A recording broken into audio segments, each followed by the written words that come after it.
Hello friends, welcome to Moni classes. आज हम भारतीय संविधान की अनुसूची के बारे में चर्चा करेंगे कि भारतीय संविधान की अनुसूची में क्या क्या है। तो प्रथम अनुसूची में दिया हुआ है कि इसके तहत जो संघ का नाम और राज्य का क्षेत्र दिया हुआ रहता है। जैसे इसमें भारतीय संघ के घटक राज्यों यानी कि 28 राज्य है एवं संघ शासित 8 क्षेत्रों का उल्लेख है।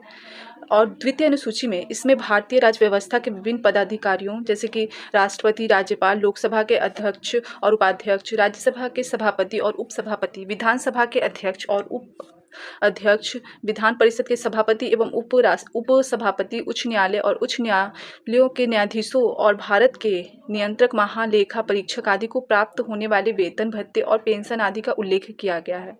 जो तृतीय अनुसूची है इसमें विभिन्न पदाधिकारियों द्वारा पद ग्रहण के समय ली जाने वाली शपथ का उल्लेख किया गया है। विभिन्न पदाधिकारियों कहने का मतलब है कि जैसे कि इसमें मंत्री आ गए, उच्चतम एवं उच्च न्यायालय के न्यायाधीश, जो हाई कोर्ट के न्यायाधीश होते हैं और जो सुप्रीम कोर्ट के न्यायाधीश होते हैं वो इसमें आते हैं। चौथी अनुसूची इसमें जो है विभिन्न राज्यों एवं संघीय क्षेत्रों की राज्यसभा में प्रतिनिधित्व का विवरण दिया गया है। फिर आती है पांचवी अनुसूची। इसमें विभिन्न अनुसूचित क्षेत्रों और अनुसूचित जनजाति के प्रशासन और नियंत्रण के बारे में उल्लेख है। फिर आता है छठवीं अनुसूची। इसमें असम, मेघालय, त्रिपुरा और मिजोरम राज्यों के जनजाति क्षेत्रों के प्रशासन के बारे में प्रावधान है। फिर आती है सातवीं अनुसूची। इसमें केंद्र एवं राज्यों के बीच शक्ति के बंटवारे के बारे में दिया गया है तथा इसी अनुसूची में सरकार द्वारा शुल्क एवं कर लगाने के अधिकार का उल्लेख है। इसके अंतर्गत 3 अनुसूचियां आती हैं, जिसमें पहला संघ सूची होता है, दूसरा राज्य सूची होता है और तीसरा समवर्ती सूची होता है।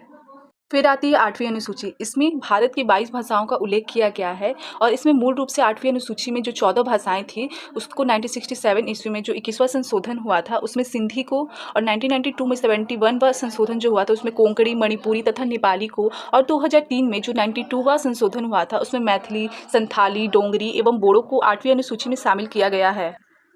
फिर आता है 9वीं अनुसूची। संविधान में यह अनुसूची प्रथम संविधान संशोधन अधिनियम 1951 ईस्वी के द्वारा जोड़ी गई। इसके अंतर्गत राज्य द्वारा संपत्ति के अधिग्रहण की विधियों का उल्लेख किया जाता है। इस अनुसूची में सम्मिलित विषयों को न्यायालय में चुनौती नहीं दी जा सकती है और जो वर्तमान जो प्रेजेंट है उसमें इस अनुसूची में 284 अधिनियम है।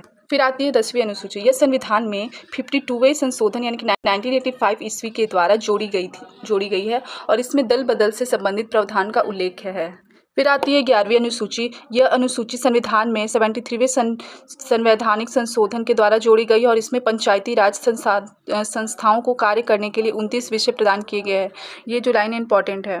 फिर आती है 12वीं अनुसूची। तो 12वीं अनुसूची जो है वो संविधान में 74वें संवैधानिक संशोधन यानी कि 1993 के द्वारा जोड़ी गई है और इसमें शहरी क्षेत्र की स्थानीय स्वशासन संस्थाओं को कार्य करने के लिए 18 विषय प्रदान किए गए हैं। तो ये थी भारतीय संविधान की 12 अनुसूचियाँ। मूल संविधान में 8 अनुसूची थी और वर्तमान में अब 12 अनुसूची हो गई है। तो ये इससे क्वेश्चन बन सकते हैं एग्जाम में, तो आप अच्छे से पढ़कर जाइएगा। और अगर आपको वीडियो पसंद आई हो तो इसे लाइक ज़रूर कीजिएगा, अपने फ्रेंड्स को शेयर भी कीजिएगा और जुड़े रहिएगा मोनी क्लासेस से।